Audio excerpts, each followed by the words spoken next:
Na mtazamaji, kwa hivi sasa moja kwa moja tunarudi katika mahakama ya Shanzu mbele ya hakimu Yusuf Shitanda, ambapo mhubiri tata Paul Makenzie pamoja na wafuasi wake wameweza kufikishwa mahakamani, na kwa hivi sasa upande wa mashtaka, mtazamaji, umetaka ombi la kupewa muda zaidi kuweza kukamilisha uchunguzi. Hebu tupate kusikiza.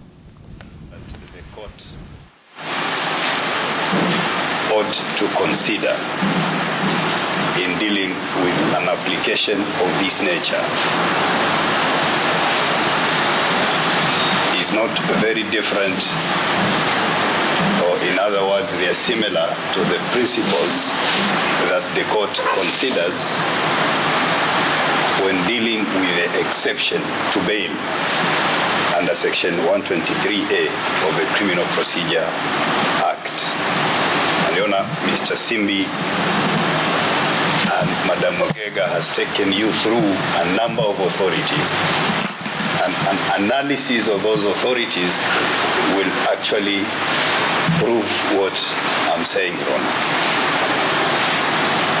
And one of the principles, Your Honor, is the nature and seriousness of the offenses being investigated. And Your Honor, I want this Honorable Court to take judicial notice under the Evidence Act, and I can't remember which section, judicial notice. Section 60, yes, Your Honor.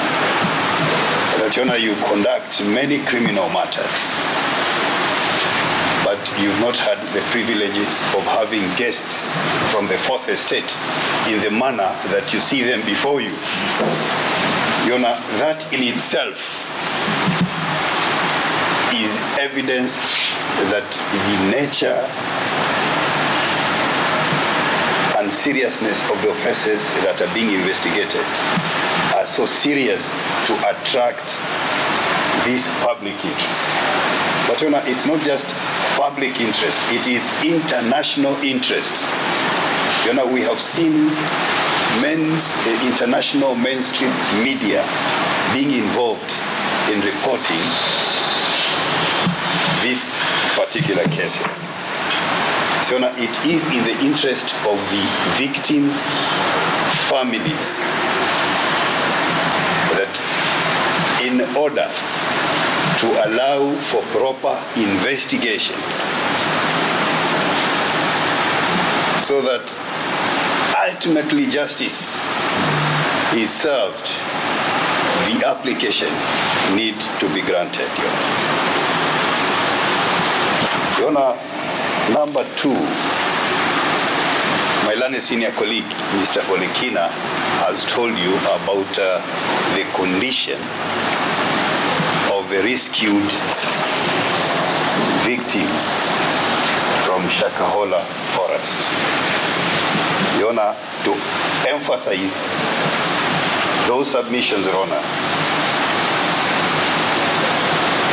some of the victims have been taken, or they are undergoing counseling. And it has come out that there has been indoctrination and stupefaction of those victims, to the extent that it changed their state of mind. And they were no longer in control of their mental faculties. And it is the suspects who are in control of their thinking and action. And if you look at the law, that in itself amounts to criminal offenses. Your Honor, if the suspects are released,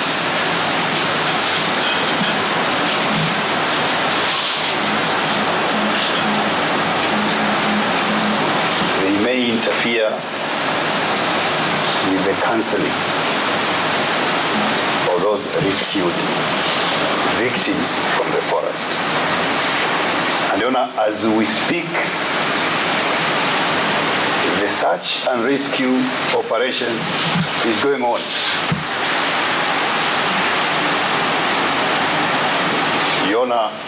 we have a number of complaints. We have been to the forests.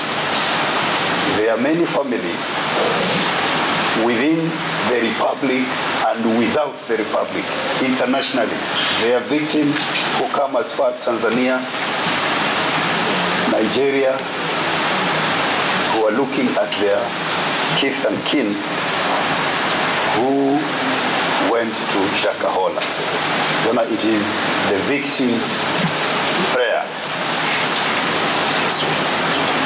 that the process of search and rescue should not be interfered with by releasing the suspects who have the influence and the capability of interfering with that process. Finally,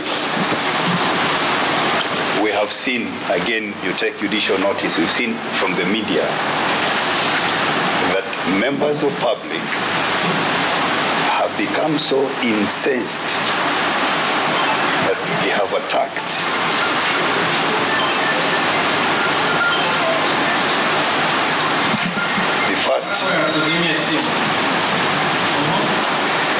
the first suspect's church and demolishing and some of their properties.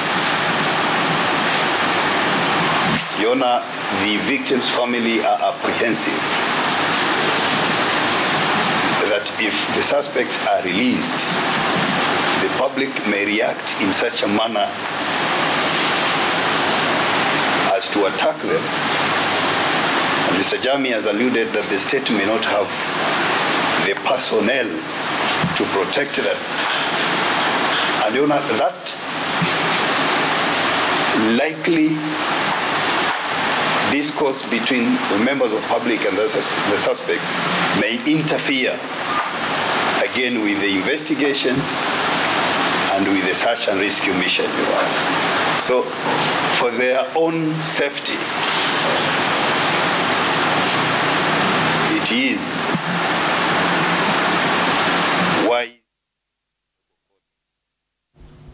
Naam, so Dr. mtazamaji, ndio kesi hiyo inaendelea mbele ya hakimu Yusuf Shitanda, ambapo mhubiri tata Paul Makenzie ameweza kurudishwa rasmi mahakamani na kutarajiwa kufunguliwa mashtaka ya ugaidi kufuatia mauaji ya zaidi ya watu 100 katika shamba lake la Shakahola, Malindi, kaunti ya Kilifi.